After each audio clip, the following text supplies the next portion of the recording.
Welcome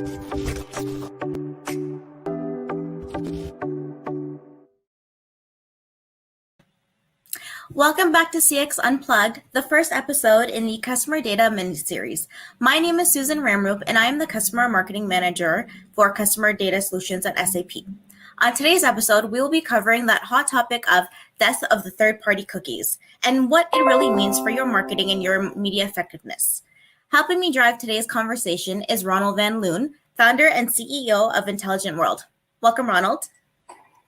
Thank you, Susan, for the kind introduction, and thank you for having me. No problem. So Ronald, before we dive in, I wanted to share my personal customer data story when it comes to cookies. So recently I was helping a friend plan his proposal. He's been looking for rings for the last few months at home. And then all of a sudden his girlfriend, now his fiance, started getting ads for the exact same rings he was looking for as she was scrolling through Facebook and Instagram. Now, I get this is happening because their IP addresses are linked at home, but it does start to get a bit creepy as these cookies follow you around. I mean, at what point does the internet become too intelligent that it's ruining surprises for us? So I wanted to ask you, do you have any similar stories when it comes to cookies, and how did that make you feel with the brand? Yeah, I had a similar type of awkward experience. Not as bad, I think, as you had, but last week I was looking for a car for my son at an online car marketplace, as he will get his driver's license shortly. And every car I parked as a favorite, at least it's called parking in this app, it showed up in the ads on all my devices at home, and including my tablet. And I use my tablet, and basically the whole family uses my tablet. So he asked me why I was looking for a smaller car. So the whole surprise basically was gone. And yeah, how do I feel about it? I think it's on one hand, pretty obvious that this data is shared via all the advertising networks, and it's intended to trigger conversions. And most people, I think, including me, we are used to this. But do I think it's fair? I don't think so. So customer data should be in control of the owner, and I've not provided some kind of explicit consent for this. But right. Do I want the best customer experience? Yes, of course. And that's what it all comes down to, I think. An amazing customer experience that's delivered on the customer terms. And we see this shift towards this customer control over the personal data. And that's at the heart of the privacy updates and developments right now. But I think it's some kind of paradox, is that simultaneously these same consumers, they want, on one hand, a meaningful customer experience, and on the other hand, they want a better type of relationship based on permission-based, freely giving data from the customer themselves. So it's two-sided. I understand it, but I rather see it differently, as I would surprise my son as well, of course. Yeah, I guess it's a trade-off. So Ronald, I'd love to know more about why this actually happens and what we can actually do to help keep those surprises stay a surprise. Who do we have backstage with us today? Yeah, so we have two great speakers, two domain experts on this topic, and I'm looking forward to their insights and especially to their stories, of course. Ian Hammett, he's the Identity Product Lead at SAP Customer Data Solutions. Hi, Ian. Hi, Ronald. Hi, Susan. Hi. Great to be here with you today. Thank you for having me. Yeah, you're welcome. And we have John Thompson. He's the Global Go-to-Market Lead, also from the SAP Customer Data Solutions team. Welcome, and great to have you on the show. Hi, guys. Thank you also for having me today. I'm looking forward to an interesting discussion. Me too, and especially hear your views on the number of topics. So let's start by getting a better understanding of what's going on, and especially what will happen in the near future if we look to this customer data domain.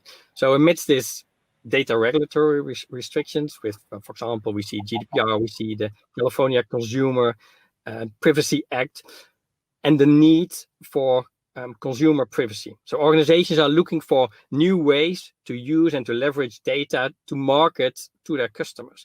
On the other hand, if I look to some recent reports from Pew Research, they indicate that 79% of the Americans, they're quite worried about how businesses use their data. So businesses, they have on one hand the opportunity here to attract customers based upon trust, which can help their companies to create a more holistic type of view of the customer, but also better personalized experiences. And on the other hand, probably save money by getting rid of this unnecessary type of repetitive advertising content. And especially, even though this third-party data landscape is changing, being able to directly engage with your customers, that's going present a lot of value for the organizations. But organizations have to find new operational approaches to connecting with their customers. So John, can you elaborate on this based upon all your experience that you have, and tell us more about what's going on and what will happen in the near future if we look to this customer data domain?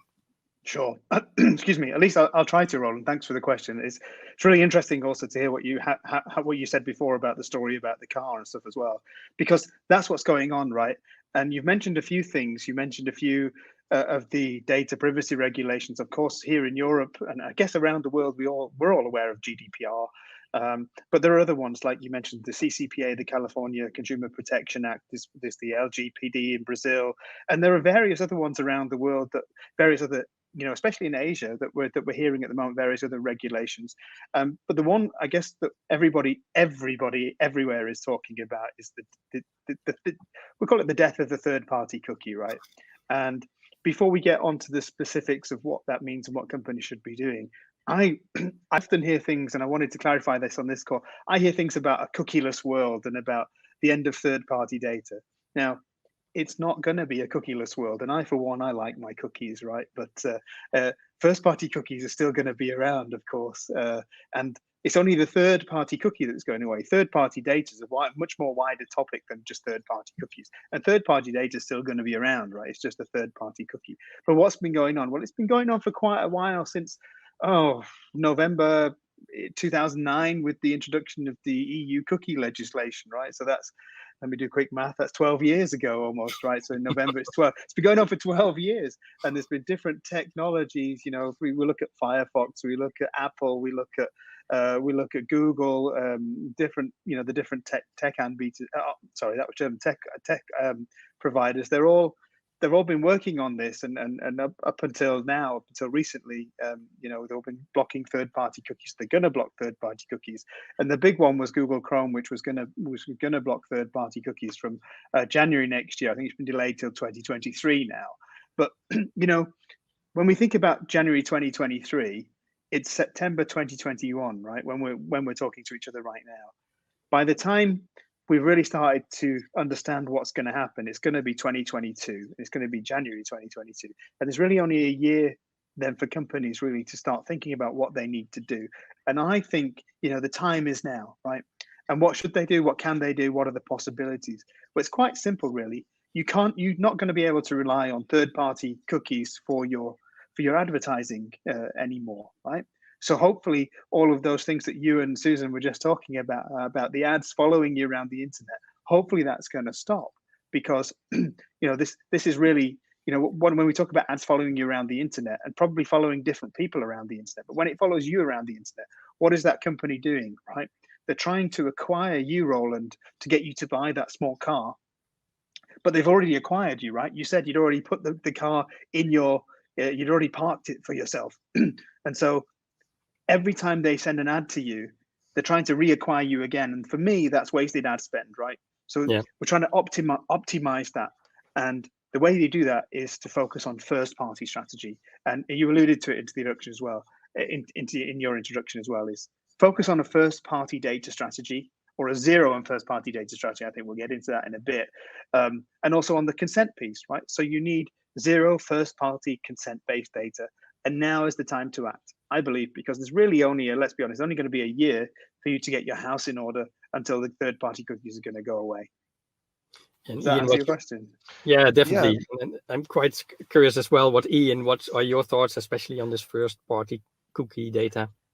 Yeah, so John and I work together, so it's no surprise that our feelings are aligned. It has nothing to do with the product that we work in.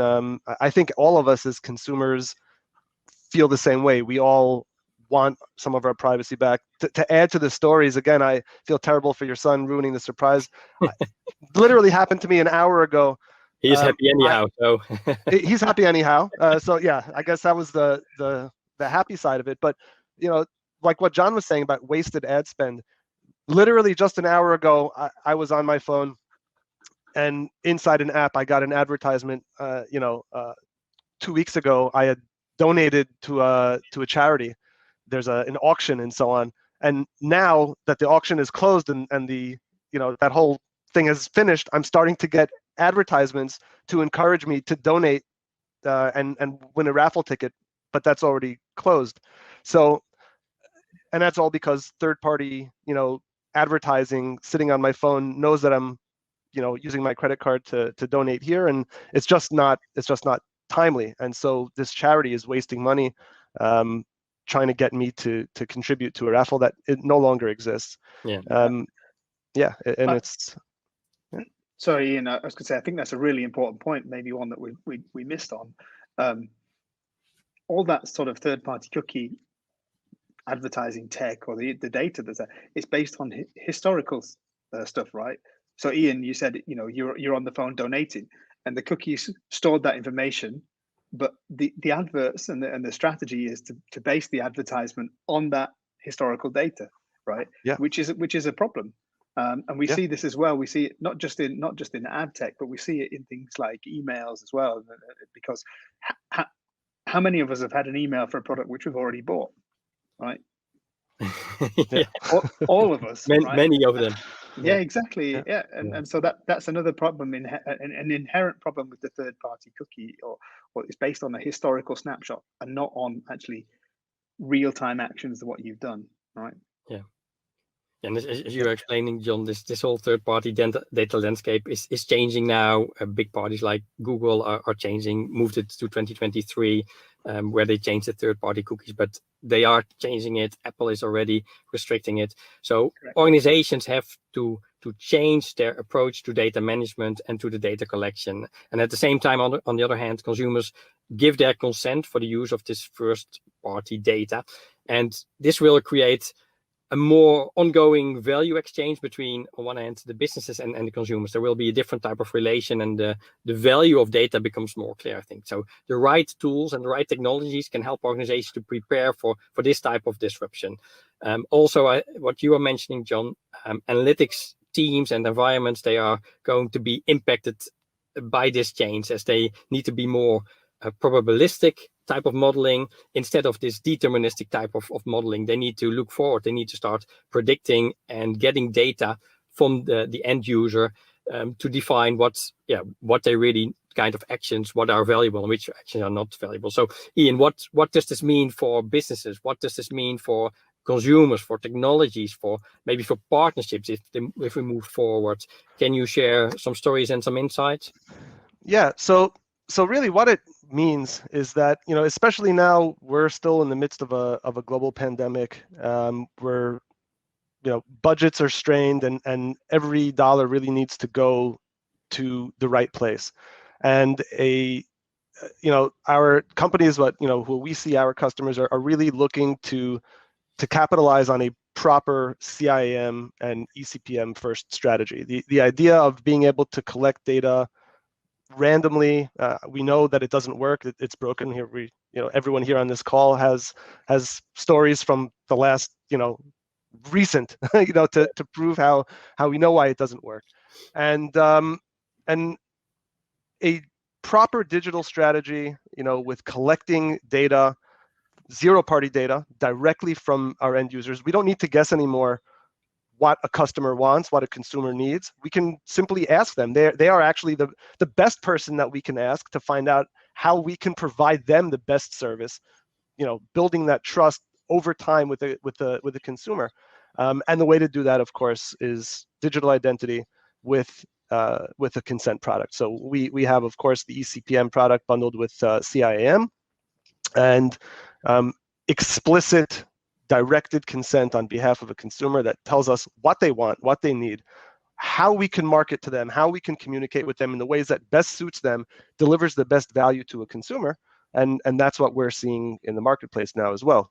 We're seeing our companies, our customers moving in that direction, much more targeted, much more data-driven, consent-driven data collection and interactions with their consumers. And John, I was addressing this user experience. It's very important. Now end users don't have to do anything.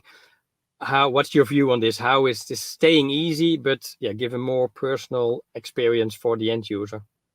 Yeah, it's a good point. I think the main thing that I would say is to talk to the end user. Try and have a system that talks to the end user as if they're a human being, right? And Ian said quite a few very, very interesting things and very important things as well. You know, if you can talk to your end consumer as if they're a human being, it's like a relationship, right? And we have all heard about user experience or customer experience and the relationships. But if you think about it, when you get to know somebody, it's all about getting to know somebody. Even for our for our customers and our brands using our solutions, it's about getting to know the end user. Who is it who's on the other side of the screen? Who is it who's interacting with me on the mobile app? Is it Roland? Is it Ian? Is it John? Is it Susan? And in your case, is it Roland, or is it Roland's son or his wife? Because you use that shared tablet you mentioned. And I think you also touched on a couple of things, Roland, in the question about probabilistic and deterministic. Well, if I can, I'm more of a fan. I know they're both very valuable, but I'm more of a fan of deterministic, right? So if we can talk to the person as a human who's interacting with us as a brand right now, find out what they want, and they've told us, then that's deterministic, right? There's no room for error. John has said he's interested in this small car, right? And probabilistic is always, that's the problem with the third-party cookies as well. The sort of probabilistic, if you like, it's probably John, but it might also not be John, right? Which is why when you use a shared tablet, they don't know that it's not you who's actually using the tablet at the moment, Roland. It might be your wife, your son, whoever other family members using it. So it's probably Roland, but we're not quite sure it's Roland. So we're going to send this out anyway. And that's where I'm a big fan of, determining who it is, then making it easy, right? You asked me, what can they do? Make it as easy as possible, right? I, as a consumer, we're all consumers, but I, as a consumer, I don't want to have to do any work, right? I'm lazy. I think we're all lazy. We've all been. Sorry if I touched a nerve there, but I think we're all a bit lazy. We've become a bit spoiled by the experiences that we get from things like Netflix or Uber or Amazon Prime, right? Where we don't really have to think about anything. I don't have to think about what TV show I want to watch next, because Netflix is doing all that for me, right? And they come up with suggestions. I call it ease of use. I call it ease of use, not lazy. We're all right. Ease of use. Yeah. Okay. Much better. Yeah. So we all prefer ease of use. But that's what we need to do, right? We need to talk to the person, because it is a person. It's a human being on the other end of the screen or the mobile phone, or however I'm interacting with the brand, and make it as easy to use as possible. Because if it's difficult, if I have to actually click 3 times rather than just 2, guess what? I'm not going to do it. I'm going to go to your competition where I only have to click twice, right? And that's what we have to do, I think. Spot on points, I think we move now back to Susie. Oh, and if you're wondering what that noise was, it means it's time for a quick trivia session. So I'm going to ask you guys 3 really quick questions. Go ahead and buzz in, and let's see who knows what. Okay, so first question. What do the acronyms CIAM and Ecpm stand for? Let's go for John. Okay, CIAM, I should know this anyway, is Customer Identity and Access Management. That's CIAM. Better know that, John. Yeah, thanks, Ian. I have to get used to this game. Right. I didn't start yet, so. And also, the second one was Ecpm, is Enterprise Consent and Preference Management. You got an easy one. Okay. I did. That's why I wanted to answer it. Okay, question number 2. What does CIAM actually do? Boom. Oh, Ronald. Yeah, now I'm faster than in the beginning. I'm getting used to the game. So if I hear the words CIAM, I think about security and marketing. So businesses collect a lot of data from the customers so they can tailor solutions and also improve and personalize the customer experience using the analytics based upon the customer preferences. And on the other hand, you start adding the layers of security, which improve data privacy with identity verification. And I think, then you get Ciam instead from Iam. Good job. Okay. Last question. What does Ecpm actually do? Oh, Ian. Yeah, so ECPM allows an enterprise to use the data that they collect, that first-party data, in a way that is aligned with what the consumer, what the user actually allows, demands, or expects. Meaning that any data that's collected is done in a way that's explicitly granted, consent-driven by that consumer. And so we make sure that as we communicate with that user and we want to build that trust with them over time, we only communicate, we only use what that customer has given us for the purposes that that customer has explicitly said they're okay with. Nice. Good job, guys. Round of applause. Back to you, Ronald. I hand it over to you for our final takeaways. Thank you, Susan. Yeah, as we wrap it up, I want to go back to the personal experiences from Susan, from me, from John, and from Ian. On one hand, I had this car. Susan had the whole engagement experience, basically a bad experience. So if we look to modern customers, they are increasingly seeing this kind of data tracking marketing moments as some kind of invasive. At least that's what we all experience and that's what we all share. And they still want to have this meaningful experience without the feeling that they like to have the compromise, the data privacy and the security. So it should be very easy for the end user. And what we see is that organizations may have, on one hand, this downfall now of this data from this third-party data that that is disappearing, and where they can expect a negative impact on their ability to effectively match their customers. But I think instead, they should consider how much deeper a connection they can build with their customers. As John was mentioning, you get a conversation between the customer and the company from asking what he really wants. And based upon this trusted, mutual, beneficial exchange between the brand and the consumer, you can build a meaningful relationship. And also with the right Ciam and Ecpm type of solutions, organizations can improve the customer experience based upon their customer specific preferences and their interests. So you can ask it what they really want and use the deterministic type of approach as John was mentioning. So organizations need to act on this opportunity to transform the data collection, to manage the management approach that they have and meet the customer needs, surrounding more transparent and consent-based type of data. So if businesses explore the right partnership, they can keep up with the constantly changing and evolving regulatory and privacy laws, and we see them changing and moving since 2009 already, and they can build this trust between the consumer and the business, because customer data is private and it should be secure, and the marketing solutions, they are going to be highly personalized because they can use the first-party data which is given by consent from the customer, as John was explaining. And this brings me basically to the last question.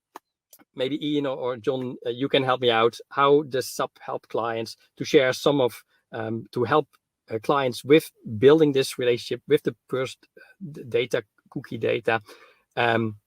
Maybe you can share some stories. Sure. Yeah. Ian, do you want to go first? Sure. I think, I'll be quick, but, a short discussion about our SAP's, the CIM and ECPM solutions that we offer to our customers and to the market. Ronald, exactly like you said before, one of the main items that you touched on all the highlights of the CIM and ECPM solution, right? And naturally, SAP Customer Data Cloud offers those solutions to our customers. We cover user experience, allowing our customers, brands, to connect with users wherever users want to be connected with, whatever platform. That can be mobile, iOS, and Android. It can be desktop, laptop, tablet, it doesn't matter. So obviously we provide solutions to allow our customers to connect with their consumers, with their brands, right? It's all about that digital front door, what we call it, allowing the consumer to come and interact, identify and start that relationship with the brand. It actually starts even before identification, but from CIM and ECPM, we allow that consumer to identify. We make sure that we provide tools that allow consumers to secure their accounts. Security is a very important part. We've seen data breaches in the past, and it's terribly embarrassing. That the potential damage to a brand, to reputation, is is difficult actually to put a dollar figure on. And so a CIM solution, what we offer, has to provide protection to protect those consumers. And naturally, everything that we do is consent driven. We need to make sure that consumers are able to provide consent explicitly, that our brands, that our customers understand how to use the data that they're collecting, that they're being given by their consumers, who are telling them, this is how I want you to communicate with me. This is how I want to interact with you. This is where I want you to market to me. These are the channels that I'm comfortable with. And these are the areas that I'm not comfortable with. So maybe you should stay away and respect that.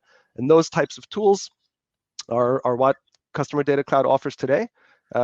We serve worldwide over 3 billion end user identities on our platform, over 10 billion consent records being managed as of right now. We're in September 2021. And so, yeah. That's a big part of the world already. Yeah. Well, anything to add? Yeah, a couple of things, and I'll try and keep it brief. I know I always talk a lot, but from my perspective, you know, it's no surprise that SAP offers these solutions, the CIM and the Ecpm solution from Customer Data Cloud, as Ian said. From my perspective, though, I think let's make it simple, right? In order to have any sort of customer experience, in my opinion, you need two things, right? You need data, zero first-party data. You need that data, and you need the consent to use that data.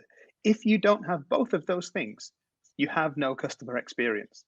Simple as. That's just not possible to do that. And the second couple of things I wanted to leave you with, two key themes I think we've spoken about, and it touches a bit on the security topic, which Ian also mentioned. Two words I'd like to say are transparency and control, right? In building up that relationship with the human on the other end, your end consumer, you as an organization, you need to be transparent to that consumer, what data you have collected from them and how you're going to use it. That's the identity and consent piece, right? Or the consent piece coming up is also, you need to give them control, right? You need to give your end consumers control over their data so they can control what consents they have given you, how you're going to use that data, and what data they actually have given you. And they can change that data, update that data, delete that data. All those sorts of things are really, really important topics. That's what I wanted to leave you with. Yeah, I really like how you simplify it. Basically, you should consult the governments, because then it would go much faster than the speed it's going right now. Well, I'm I vote for John. Yeah, me too. Too Really kind. interesting conversation, but I'm going to hand it over again back to Susan. Susan. Yeah, well, thank you guys. That was a fantastic conversation. And thank you all for joining today's session. I hope we enlightened you a bit on how to keep those surprises a surprise.